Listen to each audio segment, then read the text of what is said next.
오늘 성경 공부는 이 질문으로 시작하기 원합니다. 여러분들은 얼마나 새로운 것에, 새로운 일에 열려 있습니까?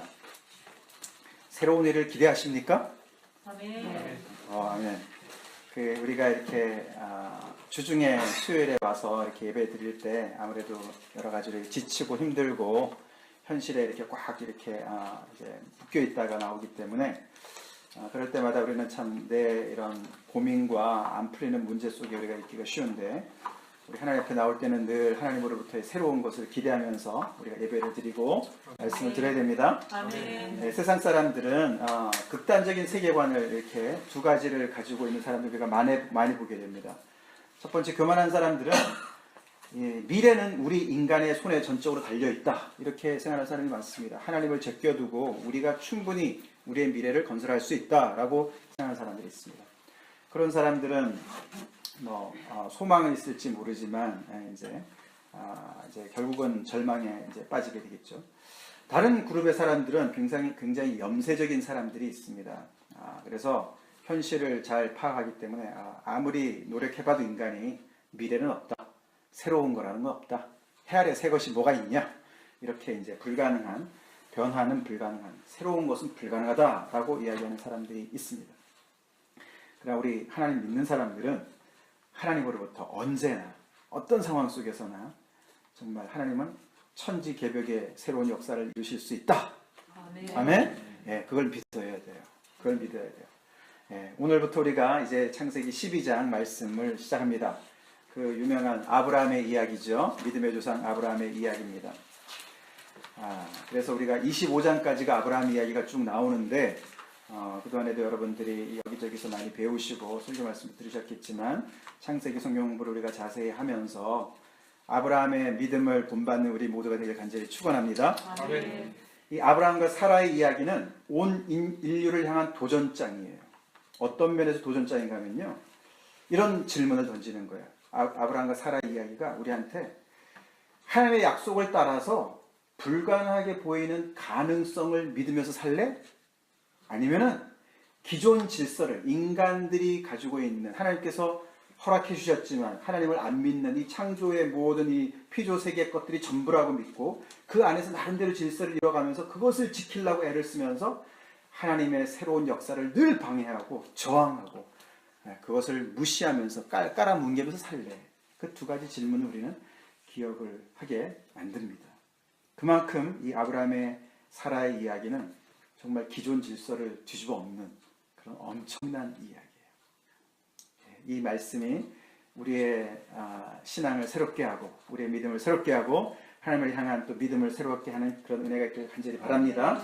네, 오늘 본문은 우리 창세기 11장 30절부터 12장 9절까지를 잡았습니다. 우리 찾아서 같이 교독하시겠습니다. 창세기 11장 30절부터 12장 9절까지가 되겠습니다. 제가 첫 절 읽고 여러분이 그 다음 절 읽고 이렇게 교독하시겠습니다. 30절입니다. 11장 30절. 사레는 임신하지 못함으로 자식이 없었더라. 데라가 그 아들 아브람과 하란의 아들 그의 손자 롯과 그의 며느리 아브람의 아내 사레를 데리고 갈대아인의 우를 떠나 가나안 땅으로 가고자 하더니 하란에 이르러 거기 거류하였으며 데라는 나이가 205세가 되어 하란에서 죽었더라. 여호와께서 아브람에게 이르시되 너는 너의 고향과 친척과 아버지의 집을 떠나 내가 내게 보여줄 땅으로 가라. 내가 너로 큰 민족을 이루고 내게 복을 주어 내 이름을 창대하게 하리니 너는 복이 될지라. 너를 축복하는 자에게는 내가 복을 내주고 너를 저주하는 자에게는 내가 저주하리니 땅의 모든 족속이 너로 말미암아 복을 얻을 것이라 하시니라. 이에 아브라함이 여호와의 말씀을 따라갔고 롯도 그와 함께 갔으며 아브라함이 하란을 떠날 때에 75세였더라. 아브라함이 그의 아내 사레와 조카 롯과 하란에서 모은 모든 소유와 모든 사람들을 이끌고 가나안 땅으로 가려고 떠나서 마침내 가나안 땅에 들어갔더라. 아브라함이 그 땅을 지나 세겜 땅 모래 상수리나무에 이르니 그때에 가나안 사람이 그 땅에 거주하였더라. 여호와께서 아브라함에게 나타나 이르시되 내가 이 땅을 네게 저택해 주리라 하시니라. 자기의 여자는 신으로께 그가 그곳에서 제단을 쌓고 거기서 베델 동쪽 산으로 옮겨 장막을 치니 서쪽은 베델이요 동쪽은 아이라. 그가 그곳에서 여호와께 제단을 쌓고 여호와의 이름을 부르더니 점점 남방으로 옮겨가더라. 아멘. 네, 여기까지 공부하겠습니다. 자, 오늘 본문은 세 부분으로 자연스럽게 나누어지죠. 우리 처음에 11장 30절부터 32절, 그 다음에 12장 1절부터 3절, 그 다음에 4절부터 9절 이렇게 세 개로 나누어집니다. 창세기 책 안에서 큰 이렇게 그 단락을 하나를 찾아보라 그러면은 대전환점을 이루는 단락을 찾아보라 그러면은 11장과 12장으로 나눕니다. 그래서 11장 아시지만 11장까지는 창조 시대잖아요, 그죠? 그 다음에 12장부터는 족장 시대이자 그 이스라엘의 역사의 그런 시작이 이루어집니다. 11장까지는 인류 전체의 역사라고 볼 수 있고 12장부터는 하나님의 특별한 선택을 받은 백성인 이스라엘의 역사죠. 11장까지는 일반적인 하나님의 일반적인 섭리를 이야기하는 내용이라면은 12장부터는 하나님의 구체적인 구속의 섭리를 다루고 있다. 지난주에도 말씀을 드렸지만 11장까지는 하나님께서 창조물, 창조하셨을 때, 그래서 하나님의 first call, 하나님께서 이 아무것도 없는 데서 정말 창조, 이 모든 피조 세계를 불러내지 않으셨습니까? 빛이 있으라, 그죠? 궁창이 있으라, 모든 동물들과 식물들을 다 불러내신 그게 first call이었습니다. 근데 12장부터는 오늘 여기서부터는 이제 하나님께서 새로운 커뮤니티를, 공동체를, 믿음의 공동체를 불러내시는 세컨 콜이 시작되는 곳이다. 이제 이렇게 해서 이 11장과 12장은 아주 굉장히 큰 이런 구분을 가지고 있는데요. 오늘 제가 일부러 11장 30절부터 12장 9절까지 본문을 이렇게 같이 묶어서 잡았습니다. 이유가 있어요. 첫 번째 이유는 지난주도 강조드린 바대로 이 구속의 역사는 하나님의 일반적인 창조 역사의 문맥 속에서 이해해야 된다는 거예요. 그래서 이 12장에 하나님께서 이 아브라함을 부르신 사건은 이 11장까지의 내용의 연장선 속에서 그 문맥 속에서 봐야 된다는 거예요. 아시겠죠? 그게 앞으로 점점 더 이제 중요한 역할을 합니다. 다시 말해서 이 아브라함을 왜 부르셨냐? 이스라엘 백성들을 왜 부르셨냐? 그 다른 모든 민족들에게 복을 주시기 위해서 부르신 거예요. 아멘? 이게 선택받은 사람들이 이걸 까먹어 버리면요, 사명을 잃어버리는 거예요.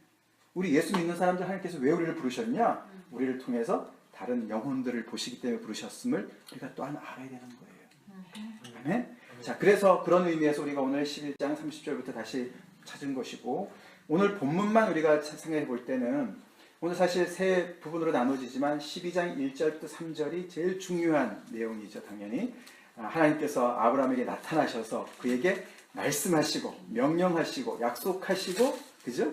예, 그에게 모든 것을 축복을 다 약속해 주신 그 내용이니까요. 근데 그 12장 1절부터 3절의 그 모든 것의 배경을 알려주는 게 11장 30절부터 32절이 되는 거예요. 이 배경을 모르면은 우리가 이 하나님의 이 약속과 말씀과 이 역사가 얼마나 대단한지를 잘 모를 수가 있어요. 그래서 이 앞에 부분 11장 30절부터 32절은 이렇게 하나님께서 찾아오셨을 때 그 아브라함과 사레의 현 주소를 알려주는 거예요. 현 주소.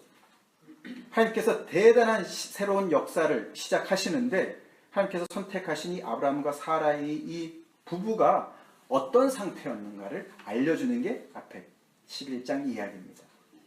자, 그래서 우리가 이게 11장 30절부터 31절 잠깐 보면은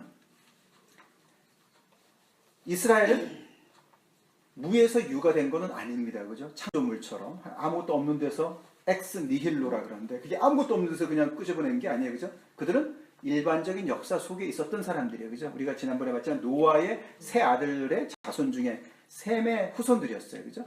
그 셈의 후손들을 우리가 쭉 찾아봤어요. 우리가 10장과 11장의 족보를 볼 때 쭉 연장선에 있었습니다.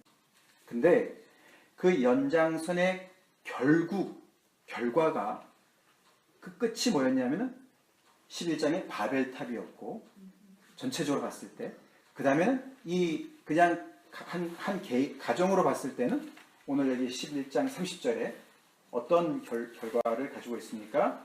그 부부는 임신하지 못하는 자식이 없는 상황인 거예요. 그게 그냥 아무런 설명도 없이 그냥 거기 덩그렇게 들어가 있어요. 근데 이게 굉장히 중요한 이야기예요. 결혼을 했는데 자식이 없어요. 미래가 없다는 얘기예요.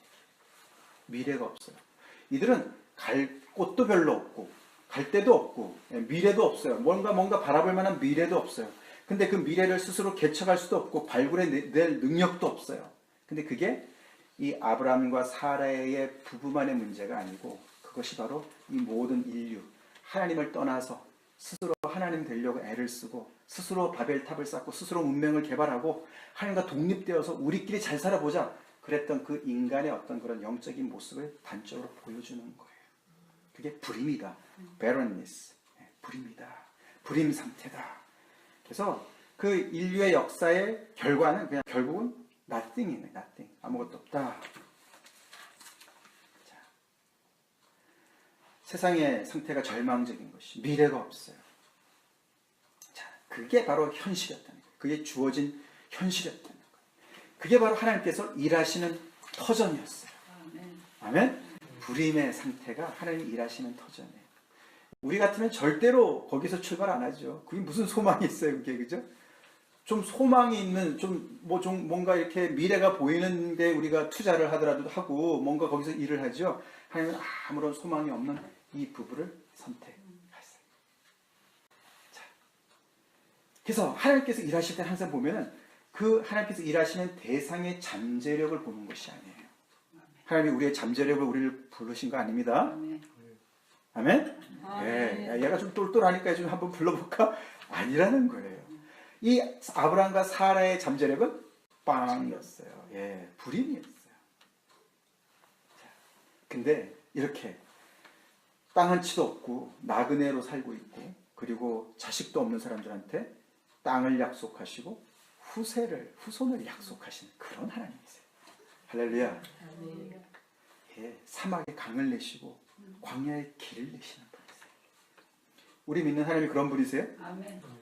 우리 정신 차립시다. 내가 생각이 막혀있죠. 하나님이 막혀있는 분 아니세요? 하나님의 능력을 제한하지 맙시다. 우리 이런 하나님 정말 믿고 있습니까? 정말 우리 믿는 사람들이 항상 새로운 것을 역사를 기대하고 있습니까? 얼마나 기대하고 있습니까? 이게 아브라함과 사레의 스토리가 그렇게 우리의 이 정말 너무나도 이렇게 쪄들어 있는 신앙을 정말 기경을 해야 돼요. 뒤집어 엎어야 돼요. 우리의 잠재력에 의존하지 않으시는 분이세요. 우리의 현실이 아주 칠흑같이 어두우면 어두울수록 절망적일수록 하나님은 더 역사하실 수 있으시다는 거예요. 아멘? 예. 없는 것을 있는 것으로 부르시는 하나님이세요. 죽은 자를 정말 살려내시는 하나님이세요. 그래서 오늘 우리 부활절 찬송을 했어요. 하나님 그렇게 분이십니다. 부활만큼 새로운 게 어디 있습니까? 아니 나이가 100세가 되고 날 수도 없는 아기를 낳게 하신 이삭, 그렇게 새로운 일을 어떻게 하나님께서 하나님만이 하실 수 있죠? 하나님 빼놓은 세상에서는 꿈도 못 꾸는 일이에요. 우리 그런 하나님 믿습니까? 이 약속의 가문인 이 아브라함의 이 가문에서는요, 이 불임의 문제는 낯선 문제가 아니에요. 그죠? 사라만 이러지 않았어요. 그죠? 앞으로 이삭의 와이프인 리브가도 애를 못 낳게 돼요. 하나님께서 개입하세요. 라헬도 그랬습니다. 또 한나도 뒤에 가보면 그죠? 이런 일들이 계속 있습니다. 그러나 그 속에서 하나님의 역사가 일어나는 것이죠. 아기를 못 낳던 여인이 그냥 하나님의 은혜로 아기를 낳게 됐다. 이런 단순한 얘기가 아니죠. 꽉 막힌 현실에 미래가 없는 절망에 끊어진 그 현실 속에서 새 일을 능히 행하시는 하나님을 이야기하는 거예요. 할렐루야. 아멘. 그런 하나님 우리가 믿습니까? 그런 하나님과 우리가 동행하고 있습니까? 그런데 우리는 얼마나 새로운 일을 기대하고 있습니까? 새로운 일을 기대하는가요? 불가능한 나의 현실을 보면서, 불가능한 옆에 있는 사람들의 현실을 보면서 우리도 함께 거기서 절망하고 있지 않습니까? 염세적인 생각을 갖고 있지 않습니까? 하나도 안 될 거야. 인간은 변하지 않아. 우리 그런 얘기 많이 듣지 않아요? 우리 하나님 믿는 사람들이 그런 말 하면 어떻게 하죠? 그렇게 그게 현실이고, 거기까지 보고 이제 좀 이따가도 앞에 부분을 보겠지만 12장으로 넘어가겠습니다. 자, 12장 1절 같이 읽어보겠습니다. 시작. 여호와께서 아브라함에게 이르시되 너는 너의 고향과 친척과 아버지의 집을 떠나 내가 내게 보여줄 땅으로 가라. 아멘. 자, 많은 분들에게 이 1절, 2절, 3절까지가 인생의 키버스인 경우가 많이 있습니다. 이 너무너무 유명한 구절이지 않습니까? 자, 1절에 우리가 조금 전에 읽었지만 이 1절은 믿음의 본질에 대해서 참 많은 것을 가르쳐 줍니다. 우리 예수 믿으면 구원받고 하나님의 자녀가 된다. 그렇게 얘기를 하는데, 그 믿는다. 참 믿는다는 게 뭘까? 우리 믿는 분들한테는 그게 쉬운 거지만, 그 처음 듣는 사람들은 참 그게 어려운 얘기예요.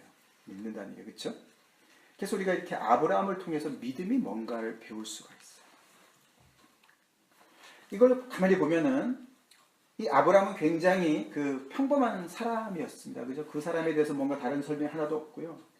갈대아 우르라는 그런 우선 단지에서 이제 하나님의 부르심을 받은 사람인데, 이 사람이 이렇게 엄청난 믿음의 조상이 됐었던 걸 가만히 보면은, 이게 여기서 이제 1절을 가만히 볼 때 첫 번째, 하나님이 먼저 찾아가셨어요. 우리가 하나님 찾아서 믿음을 내가 만들어내는 거 아니죠? 하나님이 아브라함을 찾아가셨어요. 내 노력으로 의지로 되는 거 아니에요. 하나님이 시작하셨으니까 우리가 믿음이 생긴 거예요. 하나님께 감사해야죠. 그리고 그 여호와께서 어떻게 찾아가셔서 말씀하셨어요. 이르시되. 그래서 믿음은 말씀을 들을 때 생기는 거예요. 마치 말씀은 씨앗과 같아서요. 이 씨가 땅에 떨어져서 생명이 있으면 이게 뭐가 싹이 나고 열매가 나듯이, 그게 바로 믿음인 거예요. 아무리 믿음을 원하더라도 씨를 안 뿌리면서 추수를 못 하듯이, 말씀을 듣지 않으면 믿음이 생길 수 없어요. 하나님의 말씀을 들어야 됩니다. 하나님의 말씀을 듣는 자리에 자꾸만 가야 우리가 믿음이 자라요. 믿음도 생명체이기 때문에. 자, 그래서 그렇게 하나님께서, 여호와께서 아브라함에게 찾아가셔서 이르시되 말씀하셨어요. 뭐라고 말씀하셨습니까? 떠나라, 가라, 그렇게 얘기하셨어요. 그죠? 그죠? 뭘 떠납니까? 내 본토 친척 아비 집을 떠나서 내가 내게 보여줄 땅으로 가라. 그래서 믿음은 떠나는 것이고 가는 것이에요. 내가 정든, 내가 너무나 익숙한 곳을 떠나는 것이고, 본토 친척 아비 집을 떠나는 것이고, 그래서 믿음은 시작할 때 단절로부터 시작해요. 내가 지금 있는 데서부터 단절이 일어나야 믿음이 시작되는 거예요. 내가 있는 그 자리에서 계속 믿음이 성장하는 게 아니에요. 예수님도 그죠? 나를 따라오려거든 뭐라고 했습니까? 자기를 부인하고 날마다 제 십자가를 지고 나를 좇을 것이니라처럼, 이 하나님께서 아브라함에게도 똑같은 이야기를 하시죠. 내 본토 친척 아비 집을 떠나라.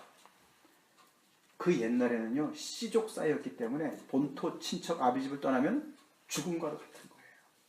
다른 데 가가지고 죽을지도 몰라요. 요즘같이 뭐 자유롭게 여행을 하는 것도 아니고 말이죠. 그 옛날에는 씨족 국가였으니까, 이게 이상한 이 어디서 이방 이 타양에서 굴러온 사람들이 의심을 받기 때문에 죽을 수도 있는 거예요. 근데 왜 그랬습니까? 하나님께서 이 익숙한 곳에서, 이 익숙한 환경에서, 사람들을 의지하고 환경을 의지하던 인생에서부터, 거기서부터 단절을 하고 거기를 포기하고 거기를 떠남으로 말미암아 하나님만을 바라보라고 하는 거예요. 그게 믿음의 시작이에요. 그게 뭐 가라는 곳이 뭐 또 확실한 곳도 아니에요. 그죠? 지시할 땅으로 가라. 지시할 땅으로. 아직 지시하지도 않았어요. 어딘지도 몰라요. 미지의 세계예요. 또 가는 곳도 미지의 세계예요. 얼마나 불안했겠습니까? 오직 보장된 거라면 딱 하나밖에 없어요. 뭐죠? 약속을 주시는 하나님밖에 없어요. 그게 믿음이라. 믿음은 절대로 덧칠하는 것이 아닙니다. 이렇게 뭔가를 첨부하는 것이 아니에요. 내가 가지고 있는데 내가 조금 더 갖고 싶어가지고 뭐 건강을 더 주세요, 돈을 더 주세요, 이런 게 아니라는 거예요. 아시겠죠? 믿음이라는 것은 지금까지 내가 가지고 있었던 모든 그 기득권들, 모든 것들, 익숙한 것들을 다 포기하고 내려놓고 하나님만을 의지해서 모험을 떠나는 거예요. 위험이 가득 차 있는 미래를 향해서. 그러나 그것은 열려있는 미래죠. 할렐루야. 하나님이 역사하시는 미래예요. 새로운 역사가 펼쳐지는 미래예요. 그렇지만 너무나 불안하고 너무나 위험이 도사리고 있지만 정말 익사이딩한 그런 미래로 하나님께서 부르시는 거예요. 그게 믿음이다. 하나님만 바라보고 달려가는 게 믿음이다. 세상에서 얘기하는 안전과 보장과 시큐리티, 세상에서 얘기하는 norm, 이게 바로 정상적인 삶이야. 세상에서 얘기하는 모든 것들을 다 내려놓고 세상은 뭘 원하죠? 안주하기를 원하죠. 세틀먼트. 뭐 새들어 살던 사람도 돈 벌어가지고 전세 사가지고 거기서 집을 사가지고 거기서 뿔을 내리고 계속해서 살기로 한 곳에서 본토 친척 아비 집을 그것을 향해서 살아가는 거죠. 근데 하나님은 그것을 없애라. 그것을 떠나라. 그렇게 말씀하시죠. 그러니까 세상 사람들이 생각하는 거랑 굉장히 다른 멘탈리티를 가지고 살으라고 하나님께서 이야기하시는 그것을 명령하세요. 그죠? 네. 본토 친척 아비 집을 떠나고 가라! 명령하세요. 이처럼 자신의 안전지대를 떠나는 것이 없이는 우리는 우리의 불임의 문제에서 탈출할 수가 없습니다. 내가 안전지대에 계속 있으면 안전은 하겠죠. 그러나 우리는 거기서 아무런 미래가 없다는 거예요. 불임의 문제는 여전히 있다는 거예요. 그게 인간의 문제예요. 새로운 것을 원하십니까? 불임의 문제로부터 자유케 되길 원하십니까? 그렇다면 떠나야 된다는 거예요. 믿음의 결단을 하고 이 하나님 외에 다른 것을 의지하고 그것을 바라보고 살았던 것으로부터 돌이켜서 회개해서 하나님만을 바라보는 삶으로 전환을 해야만 우리의 이 꽉 막혔던 아무것도 새 것이 일어나지 않았던 그 꽉 막혔던 인생에서 새로운 역사가 일어난다. 할렐루야. 그것이 이 아브라함을 통해서 보는 말씀이에요. 기가 막힌 말씀이죠. 그게 1절의 말씀입니다. 2절로 넘어가겠습니다. 자, 하나님의 말씀은 이렇게 명령하시지만 그 하나님의 명령문 속에는 또한 약속이 들어가 있습니다. 약속. 이게 이 창세기에서 중요한 것이 약속의 프로미스. 하나님께서 이 아브라함과 함께 임재하신다. 그와 동행하신다는 것이 약속의 형태로 나타나요. 하나님이 약속의 말씀을 주셨어요. 그죠? 약속을 붙잡은 거예요. 어떤 약속을 주셨습니까? 2절, 3절 보니까 내가 너로 큰 민족을 이루고 내게 복을 주어 내 이름을 창대하게 하고 너를 복의 근원이 될 것이다. 복이 될 것이다. 복이 될지라. 이렇게 네 가지의 복이 거기 들어가 있죠. 약속이. 이게 다 어마어마한 약속인데요. 그거를 사실 이 너는 복이 될지라 이 말이 옛날에 성경에는 너는 복의 근원이 될지라 이렇게 나와 있어요. 그죠? 그게 무슨 말인가 하면 그게 3절에 더 자세하게 풀어서 설명하는 거예요. 그게 무슨 말인가 하면 너를 축복하는 자에게는 내가 복을 내리고 너를 통해서 복을 받을 거고 너를 저주하는 자에게는 내가 저주를 할 것이다. 그게 그 말이에요. 너가 복의 근원이 된다는 말이 그 말이에요. 이게 기가 막힌 말 아닙니까? 그래서 이거를 조금 더 풀어보면은 하나님의 약속을 5가지로 우리가 풀 수 있는데 첫 번째는 내가 너로 큰 민족을 이루게 하겠다. 아까 말씀드렸죠. 자식도 없는데 불임의 지금 부부한테 큰 민족을 이루겠다. 하나님의 말씀, 약속은 좀 허황될 때가 많아요. 그죠? 허황돼요 진짜. 두 번째는 내가 너에게 복을 주겠다. 그 다음에 내 이름을 창대하게 하겠다. 세 번째. 네 번째는 너를 축복하는 자를 축복하겠다. 그 다음에 너를 저주하는 자를 저주하겠다. 이 5가지 약속이에요. 계속 하나님께서 내가를 5번 반복하시는 거예요. 다시 말해서 아브라함에게 주시는 약속은요. 하나님이 주도하시는 약속이에요. 할렐루야. 하나님께서 뜻을 세우시고 그것을 관철하시겠다는 뜻이에요. 내가 너를 큰 민족으로 이룰 거야. 그러면 그대로 될 줄로 믿습니다.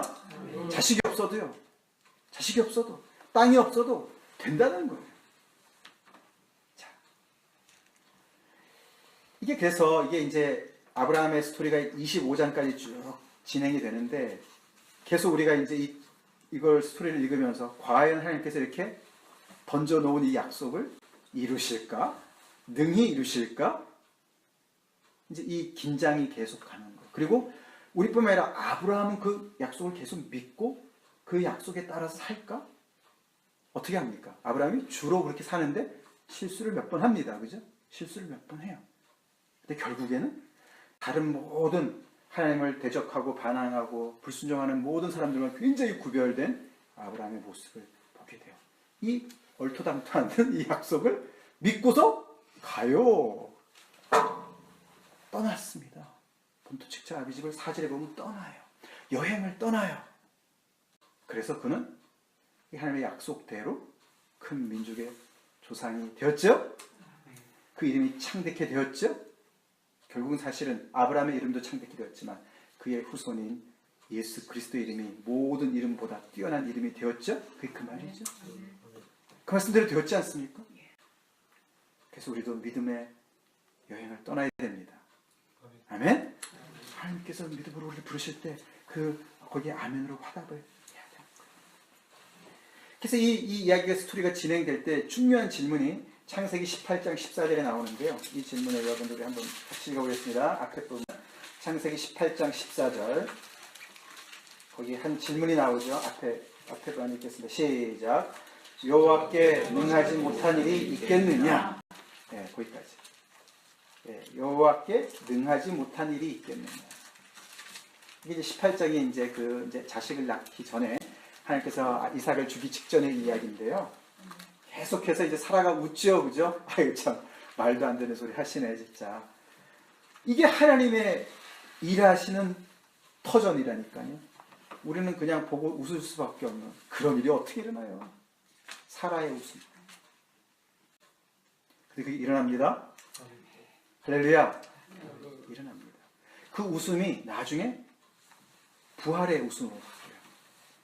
부활절에 많은 사람들이 기롱합니다. 우롱합니다. 그러나 진짜 예수님이 부활하셨어요. 그는 잠자는 자의 첫 열매가 되셨습니다. 우리 또한 우리의 몸은 후패해지지만 우리 또한 그 부활에 동참할 겁니다. 참여할 겁니다. 그때 진짜 웃을 건 우리입니다. 할렐루야. 믿습니까? 진짜 이 하나님을 믿냐 이거예요. 여호와께 능치 못한 일이 있겠느냐? 천사가 얘기하는 거예요. 여러분의 대답은 뭐예요? 사라처럼 웃을 거예요? 아유 하나님 그 정도는 나 원치도 않아요. 이스마엘로 좋게요 그냥. 이러실 거예요? 아니면 정말 하나님 지금 상황은 아니지만 정말로 약속의 자녀를 줄 줄로 믿습니다. 나를 그리스도의 장성한 분량에 충만한 데까지 성장하도록 이끌 줄로 믿습니다. 나에게 새 몸을 신령한 몸을 주실 줄로 믿습니다.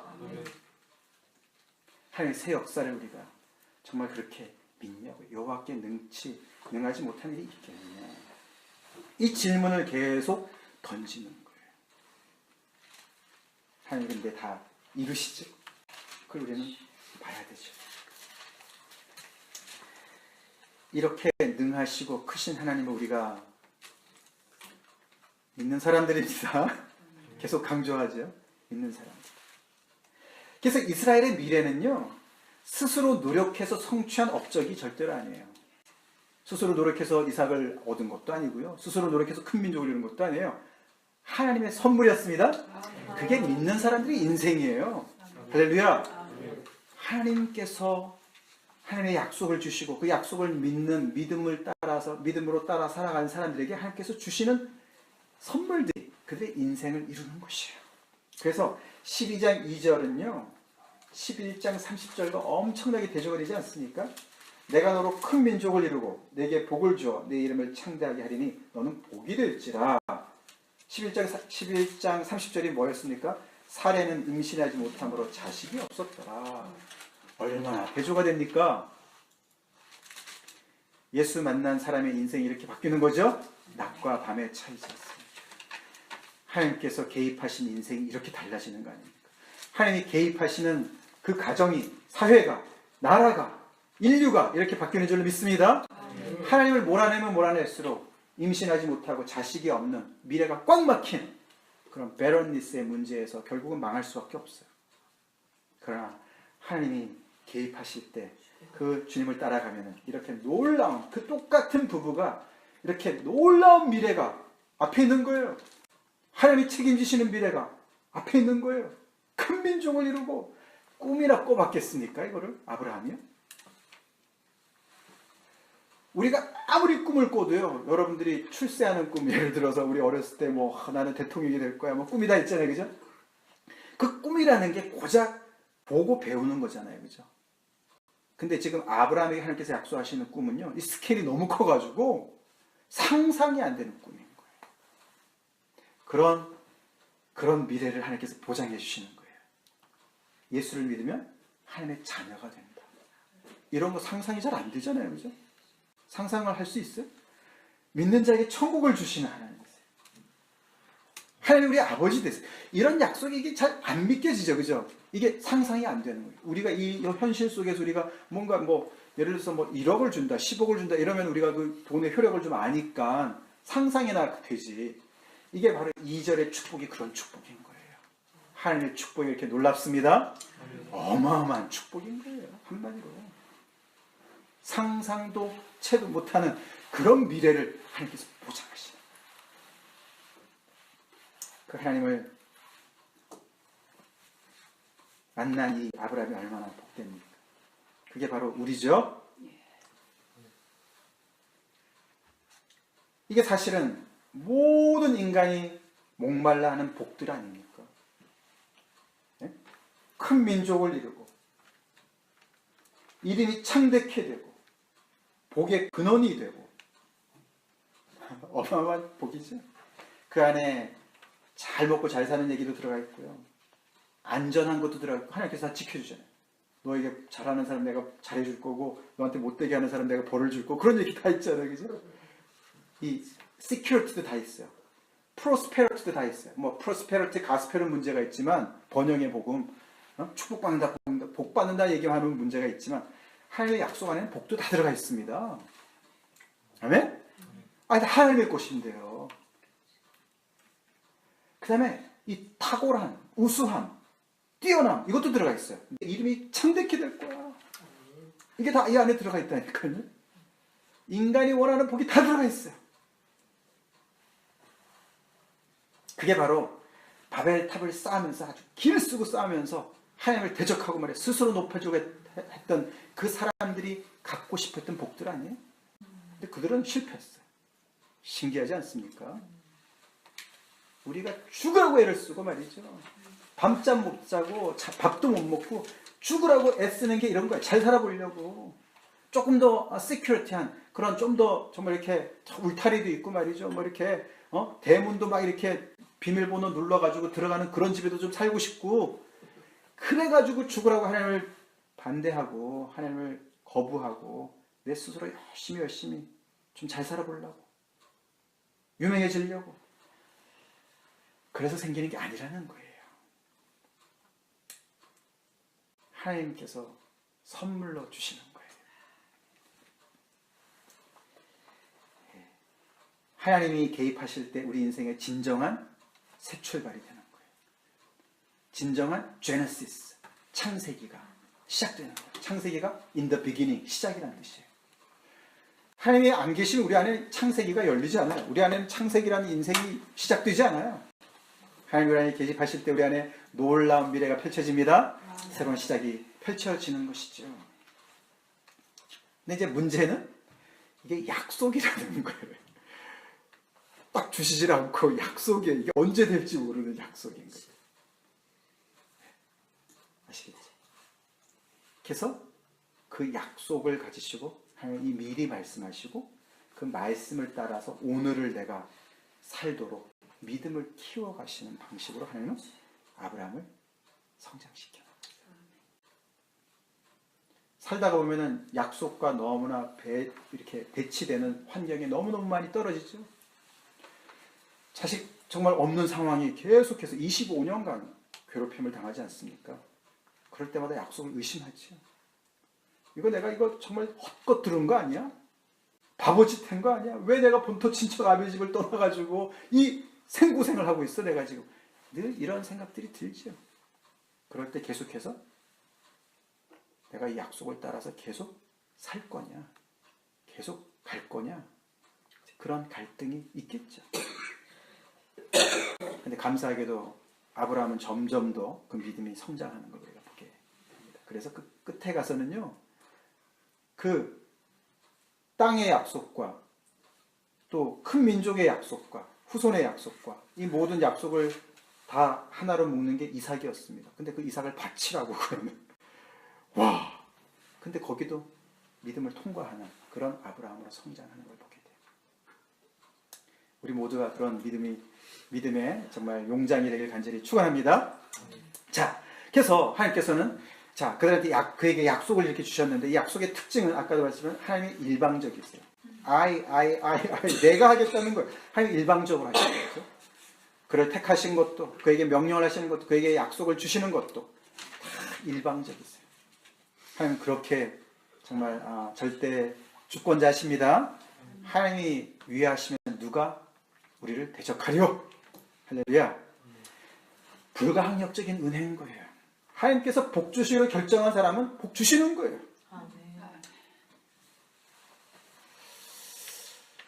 그 다음에 두 번째는 이거는 반드시 이루어지는 약속이라는 거지.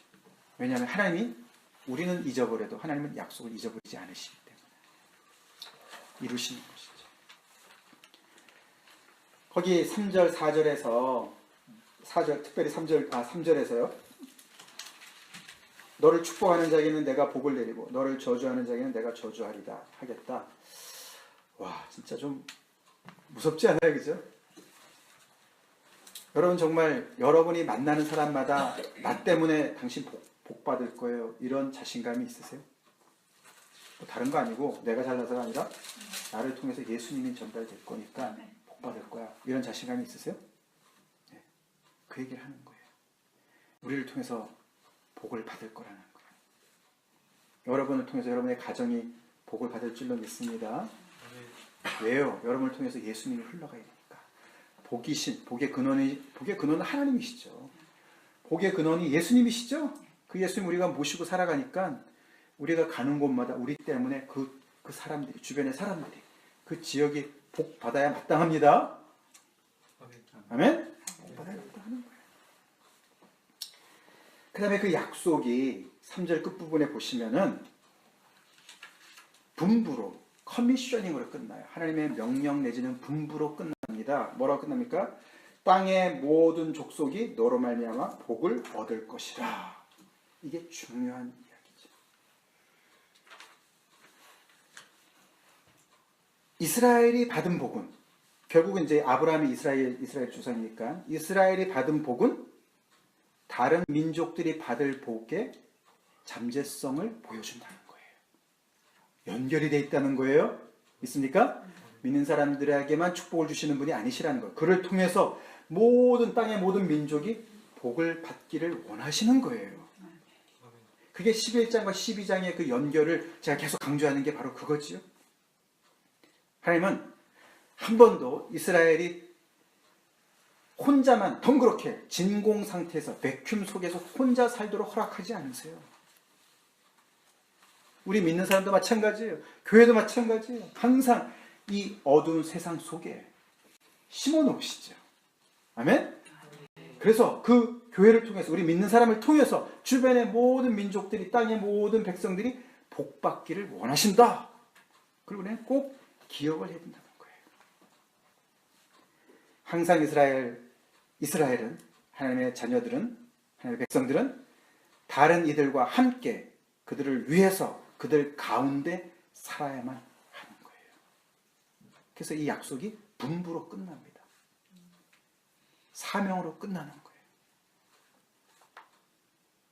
교회의 사명과 일맥상통합니다. 자, 4절로 넘어갑니다. 자, 근데 신기한 게 이에 아브라함이 여호와의 말씀을 따라갔고, 같이 한번 읽어볼까요? 4절 시작. 이에 아브라함이 여호와의 말씀을 따라갔고 롯도 그와 함께 갔으며 아브라함이 하란을 떠날 때에 75세였더라.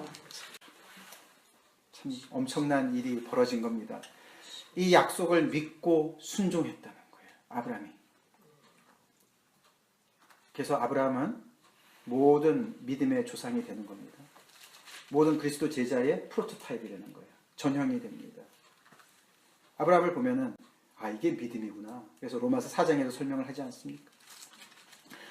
살아있는 믿음은 순종으로 시작을 하게 되는 거예요. 여러분 이 하나님의 말씀을 따라서 발을 띄워보신 적 있으세요? 본토 친척 아비집 상식을 벗어나는 그런 하나님의 명령에 아멘으로 모든 것을 포기하고 버리고 따라 보신 적 있으세요? 그걸 질문하는 거예요.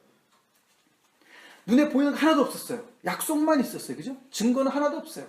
그런데도 그 약속을 따라서 행동으로 옮겼어요. 아브라함이. 그게 믿음입니다. 그게 믿음입니다. 그렇게 함으로 인해서 그의 인생은 불임의 인생에서 순례자의 인생으로 뒤바뀌었어요. 할렐루야. 얼마나 멋있어요. 지금은 아무것도 없지만, 현실은 아무것도 없지만 미래가 확실하게 보장되어 있는 순례의 길로 들어선 사람이에요. 그래서 그는 정체되어 있었던 사람인데요. 불임이라는 것은 그 자리에 꽉 쳐들어박혀 있었던 것이에요. 미래도 없고 아무것도 소망도 없고 그랬던 인생이 이제는 약속의 땅을 향해서요. 순례의 길을 떠나는 사람이 된 거예요. 그게 우리 믿는 사람들의 모습이어야 됩니다. 로마서 4장 17절 찾아보겠습니다. 찾아서 어느 분 읽어주세요. 로마서 4장 17절.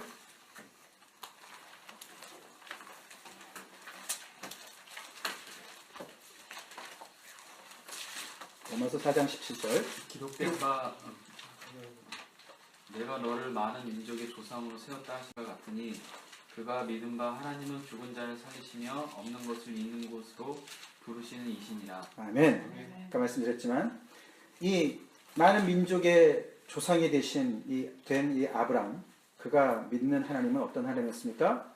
죽은 자를 살리며 없는 것을 있는 것으로 부르시는 이시다. 이 이스라엘이 없었는데 갑자기 나타났어요, 지금. 그죠? 아브라함이요. 하나님이 찾아오셔서 믿음을 주시고 말씀을 주신 것을 붙잡고 순종하는 그 순간 없었던 이스라엘이 존재가 딱 생긴 거예요. 우리도 마찬가지죠. 우리가 없었던 것이 있는 것처럼 부르시는 게 이게 바로 이제 부활을 얘기하는 거 아닙니까? 이삭이 바로 그 사람이고, 그죠? 그죠? 믿음으로 얻은 아들 이삭.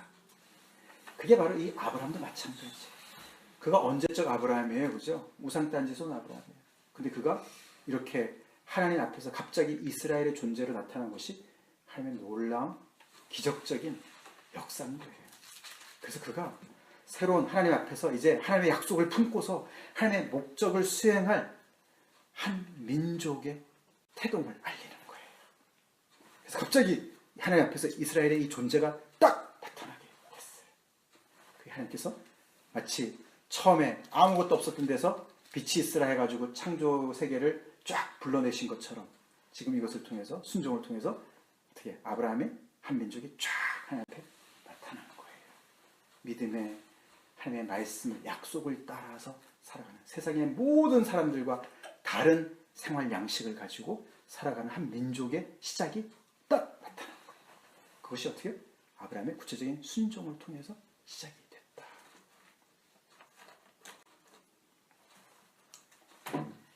우리가 히브리서 11장 8절을 보면은 아브라함이 장래의 유업으로 받을 땅에 나갈새 갈 바를 알지 못하고 나갔으며 이런 말이 나와요. 히브리서 11장 8절에 히브리서 11장에 그 믿음의 장으로서 아브라함에 대한 이야기, 사라에 대한 이야기, 이삭에 대한 이야기가 여러 번 나오는데요. 이제 그렇게 믿음의 행보를 띈 것을 우리가 보게 되는 것이죠.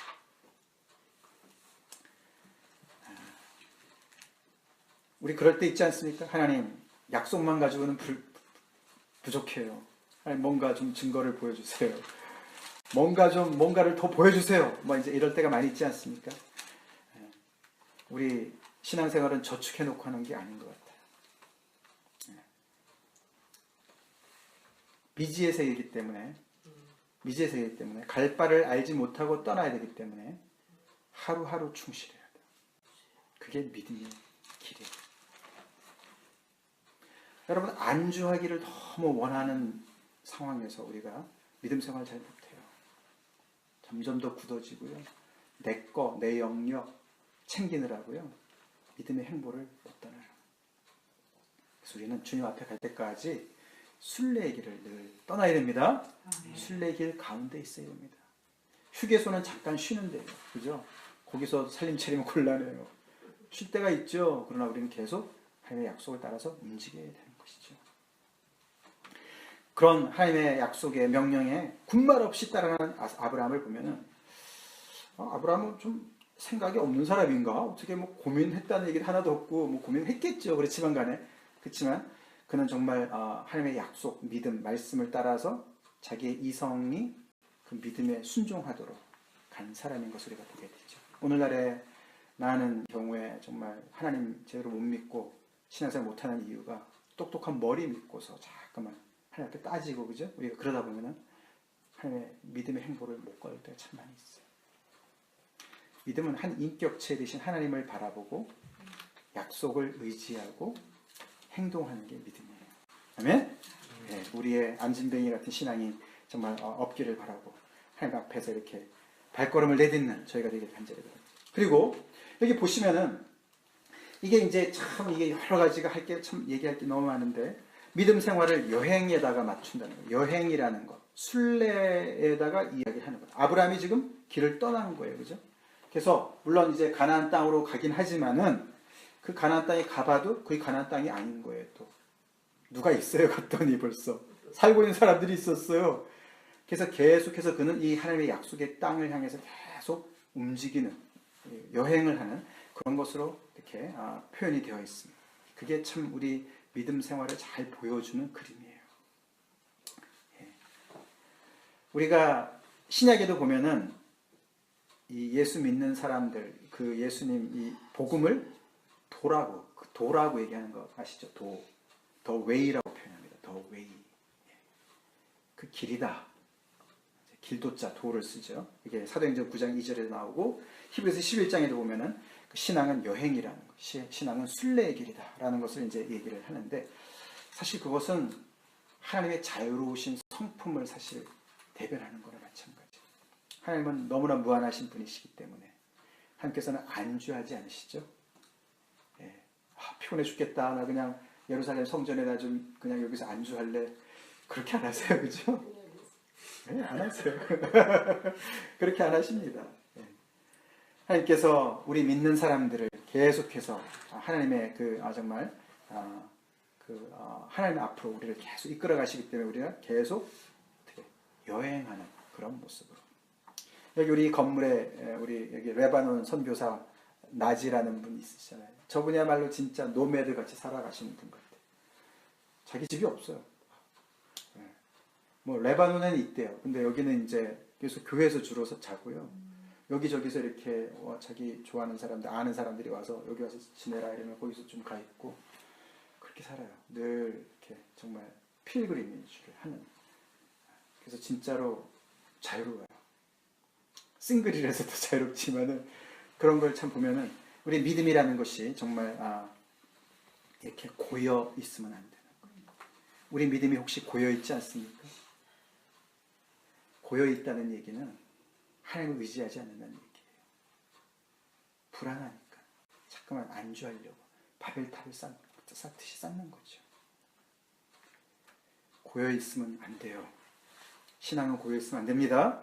위험 부담이 따르더라도 하나님의 말씀을 계속 들으면서 우리는 한 곳에 살지만서도 우리의 신앙이 계속 움직여야 되는 거죠. 도전이 바뀌고 그러다가 또 하나님께서 옮기시면 옮겨가더라도 계속해서 우리는 움직여야 되는 것이죠. 또 이게 4절을 보시면은 아브라함만 간 게 아니죠, 그죠? 누가 따라갔습니까? 롯이 따라갔어요. 참 보면은 이게 성경이 참 재미있어요, 그죠? 근데 우리가 롯의 미래는 잘 알지 않습니까, 그죠? 롯은 누구를 따라간 거예요? 네, 아브라함을 따라갔어요. 아브라함은 누굴 따라갔어요? 하나님을 따라갔어요. 하나님 말씀을 따라갔어요. 나는 지금 누구를 따라가고 있나요? 이거 중요한 질문이에요. 나는 혹시 믿음 좋은 아브라함을 따라가고 있는 거 아닌가? 사람 따라가면 안 돼요. 여러분 하나님을 따라가고 계십니까? 하나님의 말씀을 따라가고 계십니까? 롯처럼 말이죠. 삼촌 밑에서 그 그늘 밑에서 겉모양은 똑같아요. 그도 본토 친척 아비 집을 떠난 것 같아요. 근데 아니었어요. 가짜였어요. 우리의 믿음이 묻어가게 되면 가짜가 돼요. 정말 하나님께서 나에게 오셔서 나에게 말씀하셨습니까? 너는 본토 친척 아비 집을 떠나야 돼. 너 나만 신뢰하고 따라와. 그 말씀을 들으셨습니까? 그래서 그 하나님의 말씀을 붙잡고 따라하셨습니까? 이게 굉장히 중요한 질문이겠죠. 가짜는 언제 드러납니까? 시련이 오면 드러나요. 고난이 오면 드러나요. 하나님 말씀을 붙잡고 따라하는 사람은요, 죽어도 그냥 그 길을 가요. 왜요? 하나님 또 힘 주시니까, 그죠? 하나님께서 계속 또 말씀해 주시고, 힘 주시고, 다시 재확인해 주시고, 그렇기 때문에 가요. 근데 가짜들은요, 거기서 딱, 그냥, 어휴, 정신 차려야지. 그러고는 다시 돌아갑니다. 하나님 안 믿어요. 아브라함이 몇 세 때 떠났다고요? 75세 때. 그래서 앞에 우리가 11장 31절, 32절 거기 가만히 보면요. 이게 좀 그렇습니다. 이게 하나님께서 그들이 갈대 우르에 살 때에 하나님께서 아브라함을 부르셨어요. 그래서 그때 누가 다 떠났냐면 31절 보시면은 아브라함의 아버지 데라가 아브라함과 아브라함의 와이프 사레와 그 다음에 그의 손자인 롯과를 챙기고서 갈대아 우르를 떠나가지고 가나안 땅으로 가려고 그러다가 하란에서 거류했다 이렇게 나와 있어요. 그래서 어떤 사람들은 하나님의 이 음성을 12장 1절의 음성을 데라도 들은 것이 아닌가 뭐 이렇게 얘기하는 것 같은데 하여튼 뭐 그건 우리가 성경에서는 나오는 것만 볼 때 그래서 이게 아브라함이 하나님의 음성을 듣고 그런데 데라가 같이 하여튼 떠났어요. 그죠? 거기 데라가 25절에 보시면은 26절에 보시면은 데라는 70세에 아브라함과 나홀과 하란을 낳았더라. 그랬죠? 그래서 이 데라가 사실은 데라의 아버지가 또 나홀이에요. 근데 자기 아들을 또 나홀이라고 줬어요. 그래서 나홀 가족은 거기 갈대우르에 그냥 있었고 하란은 갈대우르에서 이미 죽었고 그래서 하란의 아들인 롯을 불쌍하니까 자기 아들인 아브라함과 그 처와 그 다음에 하란의 아들인 롯을 챙겨가지고 이제 가나안 땅으로 가려고 그러다가 하란에 거류했단 말이에요. 근데 그 연대수를 잘 생각해보면 그래서 데라는 나이가 205세가 되어 하란에서 죽었더라 이렇게 나와 있습니다. 32절에. 자, 아브라함이 70세에 낳았다 그랬어요. 그죠? 근데 아브라함이 75세 때 하란을 떠났다 그랬잖아요. 그죠? 그럼 그때 아버지 데라는 몇 살이에요? 145세잖아요. 그죠? 근데 죽은 게 205세니까 이 하란에서 60년을 더 살았어요. 아브라함이 떠난 후에도. 그렇죠? 자, 그러니까 가만히 우리가 이렇게 맞춰보면은 아브라함이 하란에서 있을 때 하여튼 무슨 문제 때문인지 거기 계속 있었어요. 근데 아브라함이 계속해서 마음이 부득겼겠죠. 그죠? 하나님께서 지시할 땅으로 계속 가야 되는데 이 하란은 아닌 것 같은데 근데 이 데라가 계속 붙잡고 있었던 거겠죠. 아무래도. 그죠?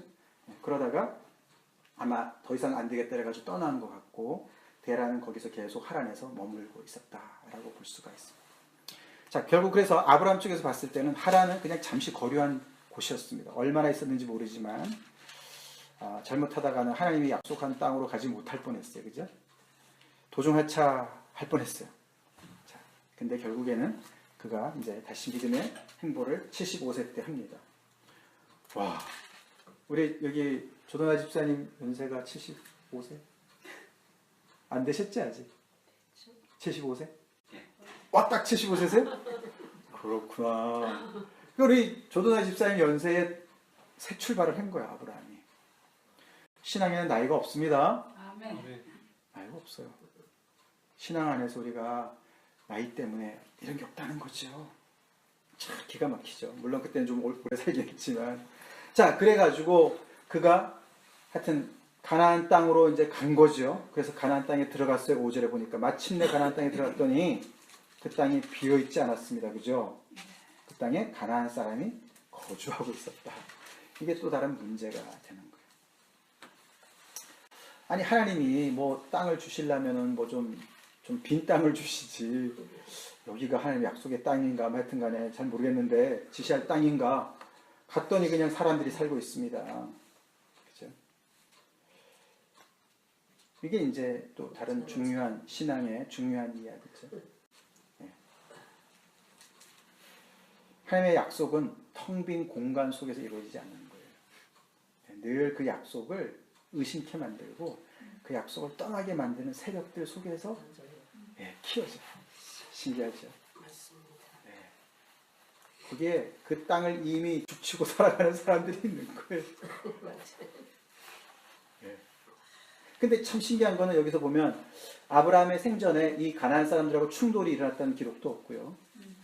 또는 뭐 아브라함이 이 사람들을 전도했다는 이런 기록도 없어요. 근데 그 속에서 그냥 살면서 그 사람들하고 굉장히 다른 삶의 양태를 가지고 하나님을 의지하고 하나님의 약속을 붙잡고 믿음으로 살아가는 그 삶을 그냥 잔잔히 보여주는, 그렇게 심어놓은 것 같은 느낌인 거예요. 신기하지? 그러니까 하나님께서 아까도 너를 통해서 모든 민족이, 땅의 모든 민족이 복받게 되리라, 이 말씀이 바로 그런 맥락에서 연결이 되어지죠. 자, 그래서 아브라함이 아마 좀 디스커리지가 됐겠죠. 이제 뭐 여기가 하나님이 지시할 땅인가 해서 갔는데 이게 또 뭐냐 이랬는데, 하나님께서 7절에 적시에 나타나셔서 아브라함을 위로하십니다. 그죠? 위로하셔서 다시 약속을 재확인해 주시죠. 내가 이 땅을 내 자손에게 주리라. 이게 이 땅인 거예요. 가나안 땅에 가나안 족속 살고 있지만 이 땅을 내 자손에게 줄 것이야. 이거 너 거야. 물론 약속이긴 하지만 이게 너 거야 라고 말씀을 하시죠. 하나님이 우리에게 이렇게 힘들 때마다 오셔서 다시 재확인해 주시니까 믿음이 생기고 약속을 붙잡고 살아가게 되죠. 아멘. 네, 하나님이 우리가 힘들 때마다 믿음으로 사는 자는 아버지께서 늘 찾아오셔서 위로해 주시고 힘 주시죠. 네, 그러니까 힘을 내야 됩니다. 그러니까 거기에 반응을 하는데 어떻게 반응합니까? 그가 거기서 제단을 쌓고 7절에 끝에 보면은 거기서 제단을 쌓고 하나님께 예배를 드리면서, 그 뒤에 8절 보시면은 끝에 제단을 쌓고 여호와의 이름을 부르더니 이런 표현을 합니다. 제단을 쌓는 것도 예배고 여호와의 이름을 불렀다는 것도 예배긴 한데, 여기 특별히 여호와의 이름을 불렀다는 말은요, 오직 이 한 분만 섬기겠다, 그런 뜻이랍니다. 그러니까 12장 4절에 그가 이 약속을 붙잡고 순종의 길을 떠났지 않습니까? 그런 것에 대한 어떤 그 믿음의 고백이라는 것이죠. 루터가 이런 말을 했습니다. 마음에 끌리는 그것, 의지하는 그것, 그것이 바로 당신의 하나님이다. 그게 다 바로 우상이다. 여러분은 무엇에 마음이 끌립니까? 무엇을 의지하고 있습니까? 그것이 바로 당신의 하나님이고 당신의 우상이다. 아브라함을 보면은 아브라함이 오직 하나님만 의지하겠습니다, 이런 고백이라는 거예요. 여호와의 이름을 불렀다라는 말이 그 말이에요. 여러분 여호와의 이름만 부르십니까? 여호와의 이름만 부르세요. 기쁘든 슬프든 여호와의 이름만 부르세요. 시편을 보시면은 기쁠 때도 여호와의 이름을 부르고요, 고난 중에도 여호와의 이름을 불러요. 그래서 그 여호와의 이름은 우리의 삶의 전체를 커버하시는 이름이십니다. 아멘. 여호와의 이름을 부릅시다. 오직 당신만이 내가 의지하는 분이십니다. 이게 참 재미있는 얘기예요. 여호와의 이름만 부를 때 모든 민족이 구원을 받습니다. 잘 들어보세요. 다른 신을 부르는 게 아니고 여호와의 이름을 부를 때, 여기는 배타성이 있어요. 다른 신은 안 돼요. 오직 여호와의 이름만 불러야 돼요. 그럴 때 모든 민족이 복을 받게 된다는 거예요. 거기는 배타성이 없고 다 포함하죠. 모든 민족들 포용하죠. 근데 오늘날 이 성경을 뒤집은 사람들이 얼마나 많이 있습니까? 신에 대해서는, 하나님에 대해서는 포용을 하고 말이죠. 그죠? 네. 아무 신이나 믿으면 어때? 그렇게 하고 자기네끼리 그냥 말이죠. 서로가 그냥 싸우고 윽박질하고 말이죠. 근데 아니라니까. 성경을 보면 어떻게 해요? 오직 여호와의 이름을 부를 때만 모든 민족이 아브라함과 사라처럼 이런 놀라운 복을 누리게 될 것이다. 할렐루야. 이런 이야기는 사도행전 2장 3장에도 똑같이 나오지 않습니까? 3장 4장에도 나오지 않습니까? 그 여호와의 이름을 부를 때 모든 정말 사람들이 구원을 얻는다. 온 천하에 구원 얻을 만한 다른 이름을 주신 적이 없다. 예수님의 이름으로 그렇게 얘기하지 않습니까? 이 수직적인 것은 수직적인 관계, 하나님과의 관계에서는 이게 익스클루시브니스가 있어요. 이렇게 아주 배타성이 있어요. 오직 하나님만이에요. 그럴 때 우리가 모든 민족이 그 안에서 함께 어우러서 복을 누리게 되는 그것이 바로 성경의 가르침입니다. 다 같이 기도하시겠습니다.